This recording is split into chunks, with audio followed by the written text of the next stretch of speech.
एक बार की बात है। एक बार एक शिक्षक एक संपन्न परिवार के शिष्य के साथ कहीं जा रहे थे। तो उस शिष्य को कुछ मजाक सूझी, क्योंकि उसके रास्ते में किसी गरीब लड़के के जूते दिखाई देते हैं। उसने अध्यापिका से कहा कि गुरुजी, अगर हम इन जूतों को छुपा दे तो कितना मजा आएगा। अब उसे तो सूझ रहा था, लेकिन गुरुजी ने कहा कि नहीं, गरीब इंसान के साथ इस तरह का भद्दा करना ठीक नहीं है। उसने कहा, क्यों ना हम इन जूतों में कुछ सिक्के डालते हैं और देखें कि इस गरीब मजदूर पर क्या असर पड़ता है। उन्होंने ऐसा ही किया जैसे मजदूर अपना काम करके लौट आता है, और उन्होंने एक पाँव अपने जूते में डाला तो उसे कुछ सख्त सा एहसास हुआ। उसने अंदर हाथ डाला तो उसके कुछ सिक्के सामने आए। वो थोड़ा चौंक गया। चारों ओर किसी को देखा तो कोई भी दिखाई नहीं दिया। पीछे उसने दूसरा पैर अपने जूते में डाला और वापस उसमें कुछ सिक्के दिखाई दिए।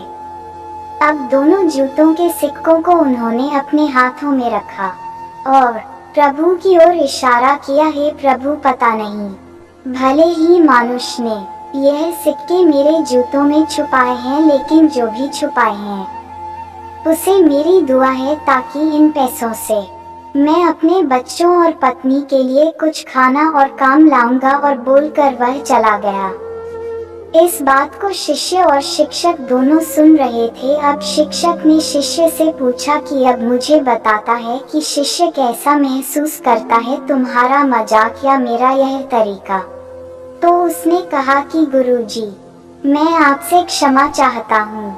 अब मुझे समझ आ गया है कि सच्ची खुशी किस चीज में होती है। जब हम किसी का मजाक उड़ाते हैं तो हमें कुछ पल का आनंद मिलता है, लेकिन इससे हमें बददुआ मिलता है।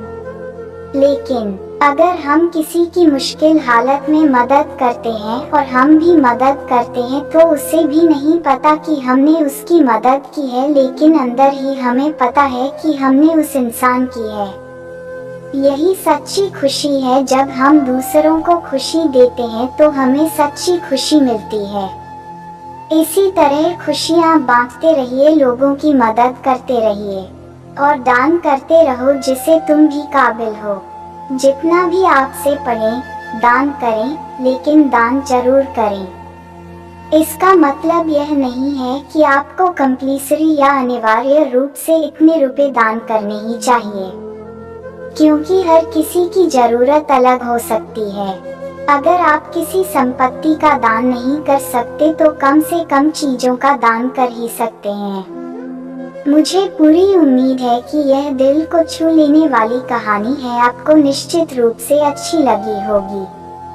आपका कीमती समय देने के लिए दिल से धन्यवाद।